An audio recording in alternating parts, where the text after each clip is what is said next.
Yo, what's up, guys, and welcome back to Bullony Basketball. This is episode 17, and you guys know I'm already here with Johnny. How's your week been, Johnny? What's going on, guys? Garrett, how's it going? Week went well. Good, obviously, exciting day with the trade deadline. So can't wait to reach out. Yeah, like we said last week, this is probably gonna be like a trade special. So we're kind of gonna go over. We're not gonna go over like every trade because I mean like trades that are like a second round pick for like a cash considerations. Like we don't need to really discuss that, but we'll discuss kind of the big ones. And I mean the first big one that happened was on Tuesday. There was like a 4-team trade. Basically, I mean the Hawks ended up getting Clint Capela and Nene, who got waived.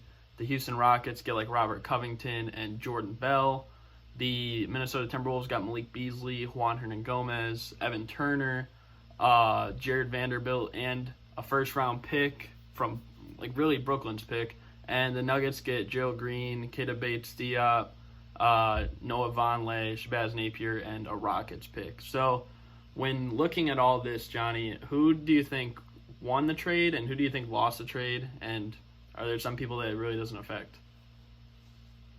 Well, obviously, the big thing that we'll look at here is what Houston did, right? So they kind of split their big three, if you want to call it a big three, with Capela, and they opted to go for Covington. And I think Covington's a great fit for him. But the thing is, where do they stand now without Capela? They've been playing small ball for a while now. And how do you fare with PJ Tucker as your starting five? Right? Because the only big guy that's getting minutes off of that bench is Isaiah Hartenstein, and he's not really going to do anything for you. Their top 8 rotational guys are all guards or like threes or small ball fours, so they don't really have much height there. I was looking into their future, into their upcoming schedule. They're going to play Gobert and the Jazz, Jokic and the Nuggets, and then AD and the Lakers. So it's going to be a big test for what they did, but I'm not so sure that it was the correct gamble to take. Yeah, I'm kind of confused from the Rockets standpoint, just trading Capela to get, like you said, Robert Covington. I think he's a good fit with the Rockets, but, they just don't really have much of a big man. And, looking at the Hawks, yes, I think it's a solid trade for the Hawks. I think they got a lot more than they lost, although I don't think it really puts them that much over the top, to necessarily get in the playoffs. I just think it makes it a little bit better. It gives Trae Young kind of another option for pick and roll. Denver Nuggets, it was kind of expected. They were probably going to get rid of some of their guys. Ultimately, it had to be like Malik Beasley and Juan Hernan-Gomez. But I think they got an all right return. And when looking at the Timberwolves, I think actually this is a good trade for the Timberwolves because, yes, they got rid of Robert Covington, but you also got back Malik Beasley, who's young, and I think he's actually really good. And a pick that could be the Brooklyn Nets pick, which is probably going to be a mid-first rounder. Like, that's a pretty good return for Robert Covington, in my opinion. But, yeah, it should be interesting to see, like, how this crazy trade turns out. It's the most players involved in a trade since, like, 2000 with the Patrick Ewing to Seattle trade. Yeah, and I'm kind of a fan of what Atlanta did here. I don't mind. We've seen John Collins shooting some more threes now, so we know that he could hit those. So he's going to be playing the 4, and then that'll allow Capela to just be a rim runner and catch lobs from Trae Young. Yeah. Moving on, though, there's another trade, and we're kind of going in order about when they were, like, official, because there was, like, another one kind of, like, announced before this, but this was literally around, like, midnight, earlier today. But the Philadelphia 76ers have agreed in principle to acquire Glenn Robinson III and Alec Burks from the Warriors, and the Sixers are sending them 3 second-round picks. What do you think of this trade for the 76ers? I like it. I kind of like it a lot. But I think that the Sixers needed to do something bigger. I don't think that minor bench moves are going to swing the needle at all. I think that they needed to do something with their big five, whether that was split up Embiid or Simmons. But a small trade like this isn't going to move the needle enough. And for the Warriors, they didn't really have they weren't going to be able to have the money to re-sign Alec Burks upcoming in the next season. So it was kind of like a get rid of him, and then to get 3 second-round picks is nice. You know, maybe get a couple cheap bench guys. Yeah, I mean, we're not going to talk about this trade, but like the Sixers also traded James Ennis, but I think getting back Glenn Robinson III kind of makes that trade like not too bad. And also Alec Burks, I mean, he's having what probably is like career year so far with the Warriors. Now, granted, it is the Warriors, and they've had like Curry injured, Clay's injured, Draymond's in and out of the lineup. So like they haven't really had a completely healthy team or a good team for that matter. So there's no surprise. But I mean, he's been shooting the ball pretty well. If he can bring some of that to Philadelphia, it could be like a Marco Bellinelli type when they had him a few years ago. I mean, like they just kind of need some shooters. I think losing JJ Redick kind of hurt him last year.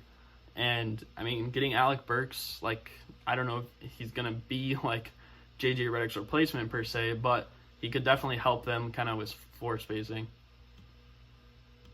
Yeah, I just think, I think he's a good player, but I just think him and Matisse Thybulle are just so similar that I'm not so sure that it does much. Yeah. Moving on, though, this is the one I was talking about, kind of mentioned before, but the Miami Heat have agreed to trade Justice Winslow, Dion Waiters, and James Johnson to the Memphis Grizzlies for Andre Iguodala, Solomon Hill, and Jay Crowder. Now, I know the Heat were also rumored to get Gallinari, but just from this trade that went down, what do you think? Do you think this is a good trade for both sides, just Miami or just Memphis? I kind of like what both teams did here. Memphis obviously had no plans of playing Iggy, so let's get rid of him. To get rid of Iggy and get in return Winslow, who's been a very nice player, when he's been healthy. And for draft pick, I think it's a stellar deal. For Miami, they get at least the rest of the year with Iggy, and then it's a team option, so they could either accept or decline the $15 million option for next season. With a good recruiting class coming, or not recruiting, a free agent class in 2021, they're going to make sure not to jeopardize their chances. So that's kind of why they added the team option to Iggy's deal. But I don't think we should just look at Iggy. They also got Jay Crowder in return. So they got 2 very good 3-and-D wings. They're making moves, and I really like what they're doing. Yeah, I really like what the Heat did here. Obviously, getting Andre Iguodala, that was kind of like the big prize for most of trade rumors throughout like the whole year, like even going back to like July. So, I mean, getting him, that's obviously huge. Jay Crowder, I think that also helps him out kind of with, floor spacing too. And Solomon Hill, I mean, he was actually a starter for the Grizzlies for most of their games, like at power forward. So I think getting those 3 players is pretty huge. But, I mean, Memphis in the long run, I mean, getting Justice Winslow, I think that's definitely a good piece for them, further down the line. I think they said they're going to waive Dion Waiters most likely. But I think the only thing that this is kind of an L for would probably be the Grizzlies right now because, I mean, they're currently in 8th. And, I mean, Justice Winslow, he's been injured most of the season. Dion Waiters hasn't, played at all this season. James Johnson, I mean, he hasn't really played that much this season either. So, and they're trading away guys like Jay Crowder and Solomon Hill, who have been playing meaningful minutes for them. So, they're kind of hurting their team right now. So, that might affect them when it comes, to April and if they're going to be fighting for that last playoff spot. Yeah, I just don't think that they really have high aspirations of actually making the playoffs because they know that they're better off just not making it at least this year. So I think with that being the case, they were kind of more willing to make a trade like they did.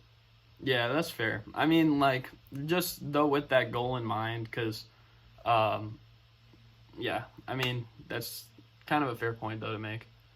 But moving on, though, and this trade right here probably has, you could argue, probably the best player that was traded at the trade deadline. So the Golden State Warriors have agreed to trade D'Angelo Russell to the Minnesota Timberwolves in a deal that includes Andrew Wiggins, a 2021 first-round pick, which is protected, and then a 2021 second-round pick. and I guess the Warriors will also send the Timberwolves Jacob Evans and Amari Spellman. So what do you think from each side of this deal? I'm still kind of struggling to grasp it in its entirety.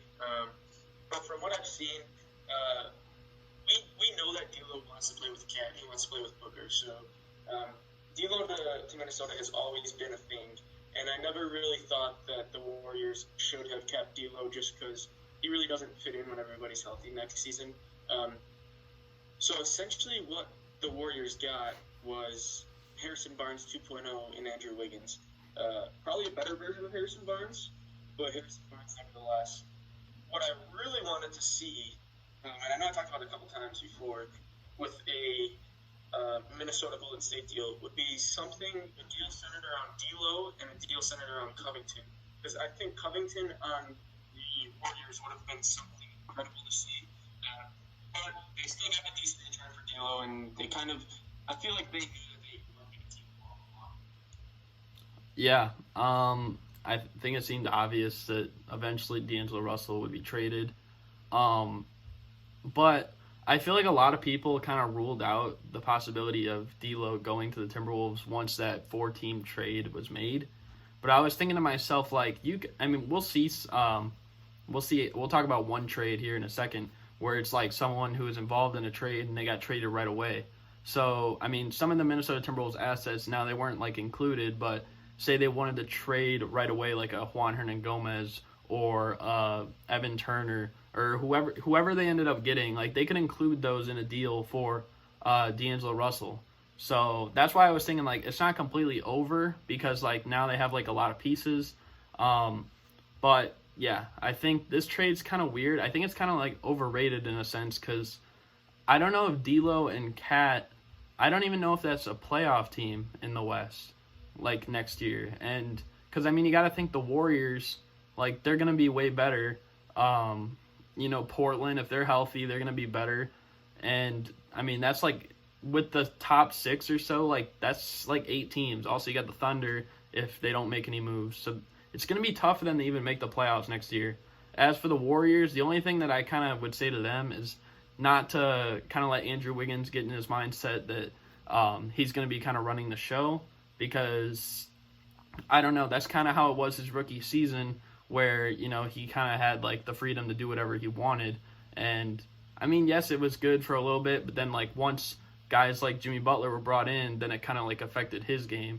And he almost, like, didn't really recover until, I mean, just this season. But, yeah, I just don't know if that'll be necessarily a good thing with the Warriors. Yeah, I mean, it's a fair question, right? Like, we don't know exactly what's going to happen.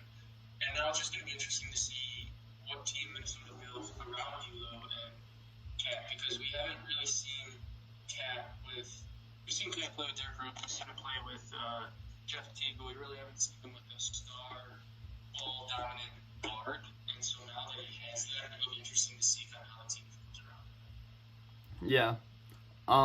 Moving on, though, now this trade that we're going to talk about, you wouldn't think, like, it doesn't really have important players. Like, it's literally the Rockets trading Jordan Bell to the Grizzlies for Bruno Caboclo. But the thing is, like, we can just talk about this for a brief moment. Like, the Rockets literally have no big men at all. I mean, except for Isaiah Hartenstein and Tyson Chandler, but those guys really aren't playing that much, or they're not really good enough to earn much of a spot.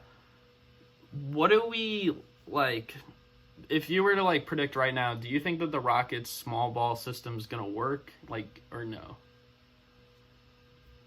I just don't see how it can work. Like, eventually you get to face a team.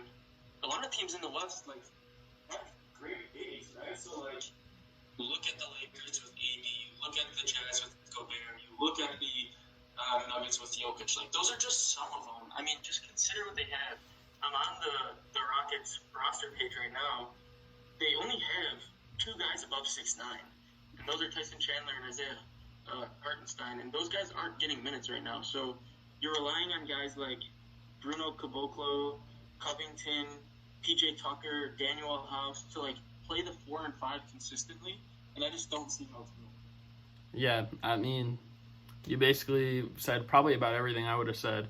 But, I mean, if it does happen to work, which I'm not expecting it to, like, that might be almost like changing the idea of small ball, too. Because, I mean, at least when you look at, like, the Warriors, like, they would play, Draymond at the 5, but he had kind of like a rim protecting ability. Like, I don't know necessarily if PJ Tucker kind of has that interior defensive presence. But I mean, it'll be really interesting to see for sure. I think they're definitely one of the teams people are going to keep their eye on after the trade deadline. Yeah, I mean, we've seen small ball before, but we haven't seen small ball in the way that the Rockets are planning to play it. Yeah. On to the next trade, though. This one was kind of a surprise because a lot of people said it might not even go through. But the Cleveland Cavaliers have acquired Andre Drummond, and the Detroit Pistons get back in return Brandon Knight, John Henson, and a 2023 second-round pick. Now, that's not really a great return for a guy like Andre Drummond, who's a multiple-time All-Star. But what do you make of this trade? I mean, we know Drummond's a free agent, but what do you think? I was just confused. Actually, thinking of the version, I think Drummond has a player option for next season for like $29 million. So if that is what it is, it'd be stupid not to pick it up. But I thought that the Cavs would end up being sellers, not buyers. Like, I thought that they were going to get rid of a guy like Cedi Osman or get rid of Thompson or get rid of Kevin Love, but they opted to do none of that. They're going to let Thompson play out the season, and then he's going to go into free agency, and they won't re-sign him there. So I'm surprised that they didn't at least try to get a pick or two out of it, knowing that they were also going to get Drummond. So I'm a little confused there. But I don't really know what this does. Like, I don't even know what to say about it. Do you? I mean, no, I was kind of like just confused about it as well. And I mean, Andre Drummond, yeah, I think you are right. He has a player option. It'll be interesting though to see if he accepts it or not, because you said it was $29 million, right, or something around there. Yeah, it's a high number. Yeah, and I mean, Drummond, like, I don't know what he's thinking he deserves, you know, because I know a lot of people probably aren't going to give him a max, but there might be like a few teams out there that might, like maybe like 2 or something, that just have nothing going on. So maybe he takes that risk. It'll be really interesting to see though. But I mean, him with the Cavs, I don't think it makes them that great, honestly. Like, at best, they're maybe a 10 seed or something. And I mean, Detroit Pistons, they just literally wanted to get rid of him, I think. I mean, they got a pick, but it's not really a good pick. It's 2023. And if I remember, I think it was like trade with like the Warriors and the Cavs or something like back then. It's like the worst of those 2 picks. So that's like, that's almost like if it's going to be the Warriors pick in 3 years, like they'll probably still be a playoff team then, and you're basically getting nothing unless you get really lucky. But Brandon Knight, John Henson, not going to contribute to the team. I was just completely confused by it. It was just like really weird. Yeah, I think in terms of what the Pistons were doing, it was more of just the salary dump, knowing that Drummond was most likely going to pick up his player option, and they didn't want that. Yeah. Moving on, though, this is kind of like a smaller type of trade. Not really huge, but the Minnesota Timberwolves and Memphis Grizzlies, Miami Heat, they kind of had like a 3-team type of deal. This is kind of added into it. I guess like Gorgie Zhang ends up getting traded for James Johnson, something like that. Now, I mean, I don't really know about this. What do you think like about Gorgie Zhang being added into the mix, if that's like anything? I don't, like, when he gets time, he puts up numbers and he seems to play okay, but he just doesn't get time very often, and so, you know, it's kind of hard to say much about him. But I think he's a good depth piece, he's a good filler piece, whether it's in case of injuries or something along those lines. Yeah, I think he's kind of overlooked a little bit in the NBA. yeah, I don't know really what else to go with it. I mean, it's literally just like Gorgui Zhang. I mean, I think he'll be a solid role player, but I mean, ultimately, I don't know how much of a difference maker he is. But I thought I'd kind of throw that out there because there's kind of more details on the big Iguodala trade. But okay, now this is kind of like the last trade we're going to talk about, and it was a pretty big one. Now, the LA Clippers, New York Knicks, and Washington Wizards in a big 3-team trade ends up being where Marcus Morris and Isaiah Thomas go to the Clippers, Jerome Robinson's going to the Wizards, and Mo Harkless and a 2020 first-round pick go to the Knicks. Now, I think we already know Isaiah Thomas is most likely not going to stay with the Clippers. I think they plan to like waive him or something. But what do you think about Marcus Morris ending up in LA? He's been playing very well, so I think it's a great move. I mean, look at the Clippers depth; it's kind of unbelievable. And you look at, they have the top guns in Kawhi and PG. Then you got guys like Shamet Beverly, Lou Will, Harrell, Marcus Morris, Michael Green, Zubac. Like, they have so many good pieces that it's incredible. And yeah, they give up Mo Harkless, yeah, they give up a first-round pick, but this team is just stacking up to be unbelievable. Yeah, I mean, Mo Harkless, I mean, he was pretty important for the team, but personally, I think picking up Marcus Morris, I feel like he kind of fits more the mold of the team. Like, he almost has, like, the same, like, fire as, say, guys like Montrezl Harrell or Patrick Beverly, JaMychal Green, like, all those guys. Like, I feel like he's kind of, like, wired the same way. And, I mean, like, playing for the Clippers, playing under a coach like Doc Rivers, like, I think he's going to actually enjoy it. I think it's going to be interesting. And, I mean, Isaiah Thomas, like, I don't know. I know he probably wouldn't play much or get much minutes with the Clippers, but I would have just liked him to, like, stay with the team, even if it meant, like, taking, like, a role like Jeremy Lin did last year with the Raptors, and he's just, on the team but wins a championship, because I think ultimately, like, every player would like to have one. But, I mean, that's just my opinion about that. Yeah, I mean, it would have, just in terms of feeling for ITF, what happened with Boston and the injuries, like, it would have been nice to see him stick on a championship contender, but we'll see what the future holds for him. But I do think that them kind of trying to waive Isaiah Thomas, I feel like the Clippers are making a lot of these moves to put pressure on the Lakers, because originally the Lakers were trying to make a deal for Marcus Morris, and the Clippers were like, oh, let me step in here and we'll get Marcus Morris. And then they got Isaiah Thomas, and now the Lakers, they were saying like how they're probably going to sign Darren Collison. But, I mean, he's kind of 50-50 on even if he wants to return. And now they just waived Isaiah Thomas. The Clippers did. So they have a decision. Could they get Collison? Could they get Isaiah Thomas? Like, nobody knows. So I feel like they're trying to kind of play with the Lakers in a sense. But that's kind of, I don't know. I just found that a little bit funny. Yeah, I mean, it's a cat and mouse game, and when one team, sometimes the move that one team makes is just the move so that the other team can't make that. Yeah. But I think it also bolsters the Clippers. Like, it's not just one of those types of moves. Like, Marcus Morris is going to be a great fit. Yeah, definitely. I mean, he's having like a career year himself too. So, I mean, he won't continue to average 19 points per game when he's playing along like this Clippers squad, but I mean, he's still having a really good year. Now we're going to move on. We're going to kind of talk about like some of the players that we were surprised weren't traded. Did you have any in mind, Johnny? About players that weren't traded? Yeah, players that like weren't traded that probably a lot of us thought ended up would be.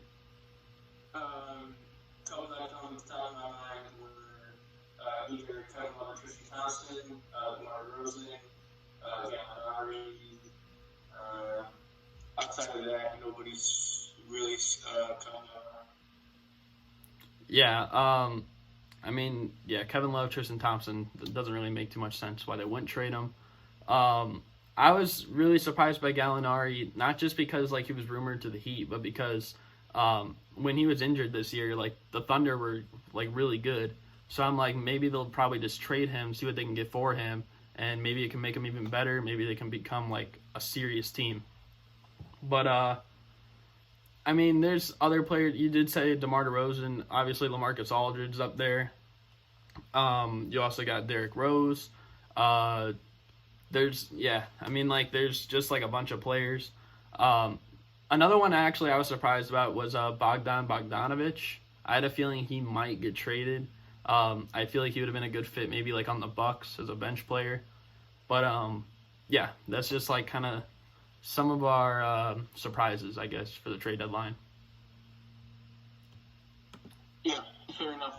But I think now that with Bogdanovic kind of moving to starting role with the Kings, they kind of opted just to keep him. Yeah. And yeah, that's fair. I mean, it hasn't been too bad recently. I think they're like 4-2 in their last 6 games, which, I mean, that's not a huge sample size, but still.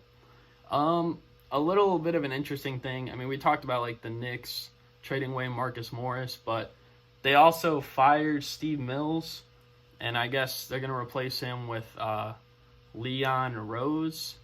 So are we expecting a difference in management like with the New York Knicks, or is it going to be the same old, same old? I'm assuming that there's going to be some change with this new hire just because we've seen the backlash that the Knicks have gotten with the management prior to this hire. So I think something needs to be done. Well, I don't think. I know something needs to be done, and I do think that Rose will take the proper action to at least attempt to fix it, because it just seems like previous management didn't even attempt to do anything, and that was kind of the biggest issue. Yeah. I mean, kind of got off like to an early type of start past Steve Mills in like making this trade. And I mean, we'll see what it does. I mean, getting a first round pick in that trade was pretty good. And Mo Harkless, like, it's, I mean, not a bad player, it's whatever, but still, it'll definitely be interesting to see where the Knicks end up going from here. And I mean, if this does fail, like, how much longer do you think James Dolan will be, running the Knicks? Oh man, that's like, it's just a tough question, because the thing is, like, look at like what the Bulls are doing at the moment as well, where even when fans have so much backlash, stuff doesn't get done. And so it's just hard to answer that question, just because sometimes owners, sometimes management, they don't even like pay attention to the outside noise, and they just think that what they're doing is normal, even though it is in no way normal. Yeah, and I mean, that does make sense, but I mean, you would think after a long time that they would, I mean, maybe they would kind of get the hint. I mean, that's kind of what the Wizards got, I believe it was in the offseason with Ernie Grunfeld, and he was there for like 16 years, and then eventually it was just like, all right, like, we're done, like, we're done with you. But I mean, James Dolan's been there for like a really long time, and I mean, the fact that it is New York, I mean, that could go either way though. Like, either the fact that it's like it is New York, so it's like it's gonna be harder, or it is New York, so it's like you need someone who can actually like be accountable for making the right moves for the team. So I don't know. Yeah, and I mean, that's the thing. You would think that something would be done, but we've thought it for so long that we can't make these assumptions. And I feel like this is the thing I usually do. I usually say, like, it's going to be interesting about, like, a certain team, but it probably won't. I'm just, like, I'm trying not to, like, bash on the Knicks because I feel like something is bound to happen to them. But, yeah, I guess we're going to have to just see it, and if it works, then it works, I guess. Yep, nothing more to add to that. Yeah. And now we're going to close it out with the daily picks, obviously. So Friday, we have the Toronto Raptors against the Pacers. Raptors are on a huge winning streak, but who do you got, Johnny? Well, I'm going to ride out the Raptors. I'm going to go with the Pacers. They just played the other day, and the Pacers were really close, and this one's in Indiana, so I'm going to go with the Pacers. But Saturday, we have the Knicks and the Pistons. post Andre Drummond. Who do you got in that? Let's go with the Pistons. I'm going to go with the Pistons as well. Sunday, we got the Miami Heat and the Portland Trail Blazers. Could be Andre Iguodala's debut. But who do we got?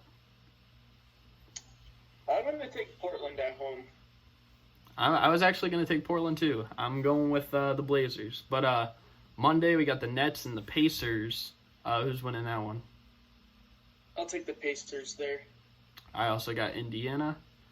Tuesday, we got the Spurs and the Oklahoma City Thunder. Who's going to take the dub? I'll go with San Antonio. I got OKC on that one. Wednesday, we got the Detroit Pistons and the Orlando Magic. Who's winning that game? I'll take the Magic. Yep, I'm also taking the Magic on that one. And then Thursday, we got the LA Clippers, who, kind of have a new team a little bit with Marcus Morris against the Boston Celtics. Who's winning that game? So you said Clippers versus who? The Boston Celtics. I'm going to go with the Clippers. I'm also going to go with the Clippers on that one. But yeah, and then, following that week, we're going to be at the, we're going to be talking about All-Star Weekend and, what we think about that stuff. But, yeah, you have anything that you wanted to add at the end, Johnny? No, I don't think so. It was a very busy. A lot of moves made, 9 moves made today. Some bigger names moved, so I think it'll be interesting to kind of see how this alters the landscape of the NBA. Not only this season, but in the upcoming seasons with guys like D'Lo moving teams. So that'll just be something to look forward to. I don't know if it was necessarily a busy deadline, but I think there were a lot more big names that were involved in trades this year as opposed to previous years, if you know what I mean. I feel like almost every trade was, important in some way. There's previous years where it's we're trading, we're swapping picks and giving you money or something, or we're gonna give you a G League player. But I feel like this year, almost every single trade was, had an important piece. Yeah, that may actually be right. I don't know. That's probably the reason that I was saying it, because just about every trade I saw come through had some significance, and so that's kind of why. Yeah. But now we're gonna see what the final version of every team is, and we're gonna have a week to kind of view all these teams until we're back at it next week for episode 18. So yeah, I hope you guys enjoyed this episode, and we're out. Peace. Peace.